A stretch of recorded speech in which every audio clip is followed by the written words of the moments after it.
Hi everyone, my name is Muskan and welcome back to my YouTube channel. Accommodation Act Lecture Series Part 8 पे आ गए हैं। Part 8 में 8 grounds deal करने वाले हैं और इनके शॉर्ट ट्रिक्स आपके सामने हैं। अब IJKL समझने के लिए सबसे पहले आपके दिमाग में होना चाहिए बा। अब आई जो है वो बा भी है। आई इज मराठी में माँ को आई कहते हैं और बा जो है गुजराती में कहते हैं। तो आई बा, यहाँ से आपको हिंट मिल गई और आपको याद रहेगा। बी मैं बता देती हूँ, BAA क्या है। यहाँ से built, acquired accommodation and allotted the accommodation, इसके लिए हमने बा यहाँ पे लिखा है। ये एक जॉब पे जाती हैं तो जे आपको सर्विसेज एम्प्लॉयमेंट स्ट्राइक करेगा। अब वहां पे हो जाता है इनसे एक डैमेज, शी कॉज्ड डैमेज। ठीक है, अब डैमेज की वजह से उन्हें करना पड़ता है उस जॉब से क्विट, तो एल आ जाता है आपका क्विट। अब बात करते हैं MNOP की। M से मटेरियल ऑल्ट्रेशन आपको याद रहेगा और NOP ओपन पोजेशन इलीगल आपको याद रखना है। ओप्पो, ये आपको पता होगा ये कंपनी है। ठीक है, ये कहानी हम बना रहे हैं, देखिए ये सिर्फ याद रखने के लिए है, दैट इज इलीगल। तो ये OP हो जाता है ओपन, PO हो जाता है पोजेशन और ये इलीगल आपको वैसे भी एंड में याद रखेगा। तो ये हो जाती है आपकी शॉर्ट ट्रिक। अब जल्दी से हम देख लेते हैं रेलेवेंट सेक्शंस। तो यहाँ पे ग्राउंड्स हैं और ये उनके कुछ रेलेवेंट सबसेक्शंस दिए हुए हैं, जैसे कि 8, 9, यहाँ पे M के साथ आप 10 पढ़ते हैं, O के साथ आप 11 करते हैं और 11 पे आपके सबसेक्शंस खत्म। क्लॉज I कहता है कि अगर लैंडलॉर्ड बोलता है टेनेंट को यार तुम खाली कर दो मेरा घर, और ये महाशय खाली करने का नाम नहीं ले रहे हैं, कोर्ट में जाके ये सूट फाइल करते हैं और कहते हैं सर देखिए इसने एक अपना ऑलरेडी घर बिल्ड कर लिया है, या वेकेट पोजेशन इसको जब मिल चुका है, या इसको एक घर ऑलरेडी अलॉट किया जा चुका है and that accommodation is suitable for his residence, तो ऐसे में आप मेरे घर में क्यों रह रहे हैं, आप इसे यहाँ से निकाल दीजिए। तो अगर ऐसी सिचुएशन बनती है तो क्लॉज I में आपका सूट आप इंस्टीट्यूट करेंगे। क्लॉज J पे जल्दी से आते हैं। यहाँ पे समझने वाली बात यह है कि टेनेंट और लैंडलॉर्ड, यहाँ पे ये टेनेंट और लैंडलॉर्ड के अलावा एक और रिलेशन में है, दैट इज इन सर्विसेज या एम्प्लॉयमेंट। मीन्स जो लैंडलॉर्ड है वो एम्प्लॉयर है और जो टेनेंट है वो एम्प्लॉई है, और बिकॉज ऑफ दिस फैक्ट वहाँ पर लैंडलॉर्ड ने एक अकोमोडेशन दिया हुआ था टेनेंट को।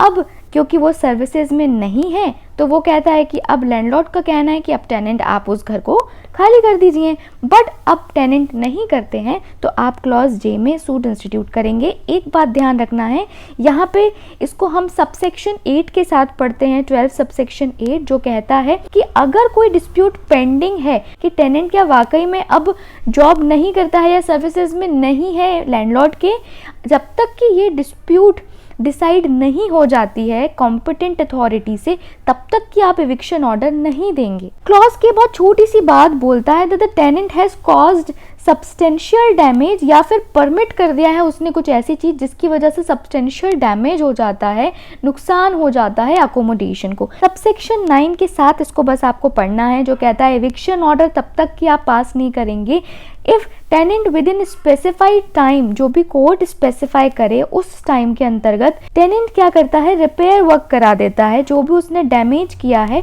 उसको ठीक कराने के लिए वहां वो रिपेयर करा देता है, या फिर कॉम्पनसेशन जो भी कोर्ट ठीक समझे वो कॉम्पनसेशन लैंडलॉर्ड को देने के लिए रेडी हो जाता है। अगर वो ऐसा नहीं करते हैं तब आप उनको बेदखल करते हैं। क्लॉज L पे आते हैं। यहाँ कहता है कि टेनेंट ने रिटन नोटिस टू क्विट दिया, यानी कि उसने छोड़ने के लिए एक लिखित सूचना दी लैंडलॉर्ड को, और एज ए कॉन्सिक्वेंस अभी उसको लगता है यार ठीक है ना, अभी टेनेंट जा रहा है तो मैं कॉन्ट्रैक्ट कर लेता हूँ अपना घर बेचने के लिए, या मान लीजिए कोई और उसने स्टेप्स ले लिए।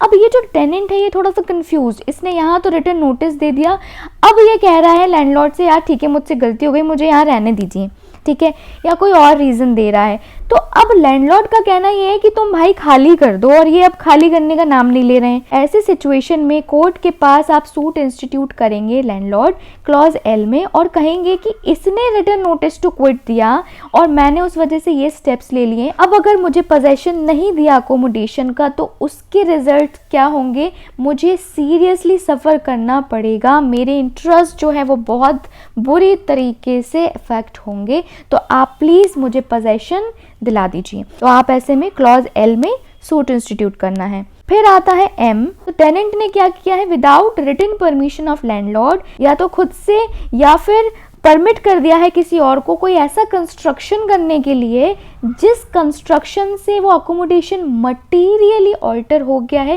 तात्विक रूप से परिवर्तन हुआ है वहां पर, और अब वो जो ऑल्टरेशन हुआ है वो लैंडलॉर्ड के इंटरेस्ट में बिल्कुल भी नहीं है, इनफैक्ट वो डिट्रीमेंटल है और उस अकोमोडेशन की वैल्यू को सब्सटेंशियली गिरा देता है। इसे हम सबसेक्शन 10 के साथ पढ़ेंगे, जो कहता है एविक्ट हम नहीं करेंगे, एविक्शन ऑर्डर पास नहीं करेंगे अगर टेनेंट उस पर्टिकुलर टाइम में जो भी कोर्ट देता है क्या करता है, रीस्टोर कर देता है अकोमोडेशन को टू इट्स ओरिजिनल कंडीशन, या फिर कॉम्पनसेशन पे कर देता है। ठीक है, हम के में पढ़ चुके हैं जब डैमेजेस हो रहे थे, जब नुकसान हो रहा था, तो सबसेक्शन 9 में हमने पढ़ा था कि कोर्ट या तो रिपेयर वर्क कराता है या फिर कॉम्पनसेशन दिलाता है। ठीक है, और सबसेक्शन 10 में हम पढ़ रहे हैं या तो रीस्टोर कराओ या फिर कॉम्पनसेशन दिलाओ, और वहां पे आप रिपेयर करा करके उन डैमेजेस को ठीक कर सकते हैं, तो बिल्कुल करिए। ठीक है, तो अगर ये चीजें हो जाती हैं तो फिर आप उसको एम में इविक्ट नहीं करेंगे। क्लॉज एन बहुत छोटा सा है और सिंपल सी बात कहता है, यहाँ पे जो अकोमोडेशन है वो एक ओपन लैंड है।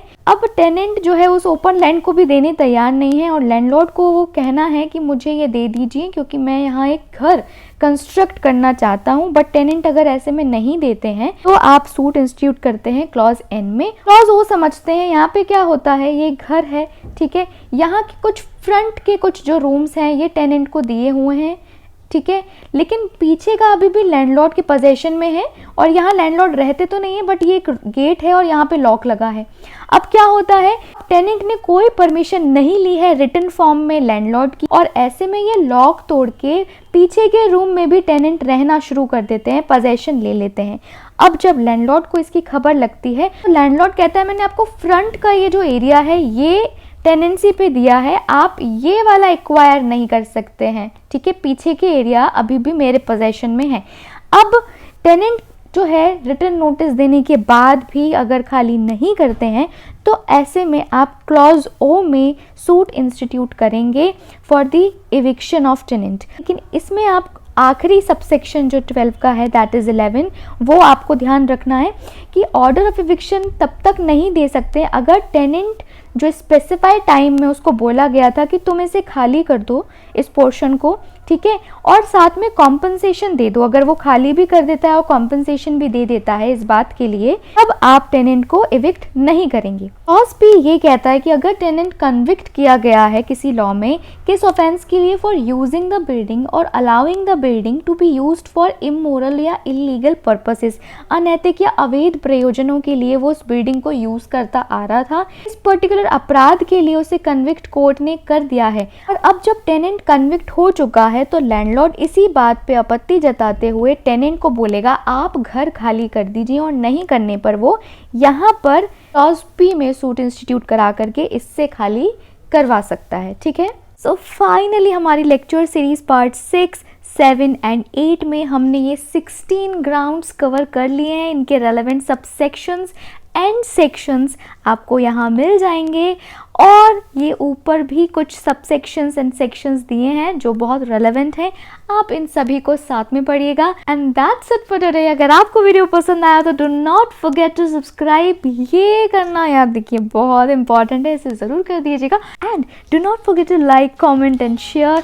टेलीग्राम, इंस्टाग्राम पे फॉलो करना ना भूलिए, और खुश रहिए, मुस्कुराते रहिए, एंड टेक केयर।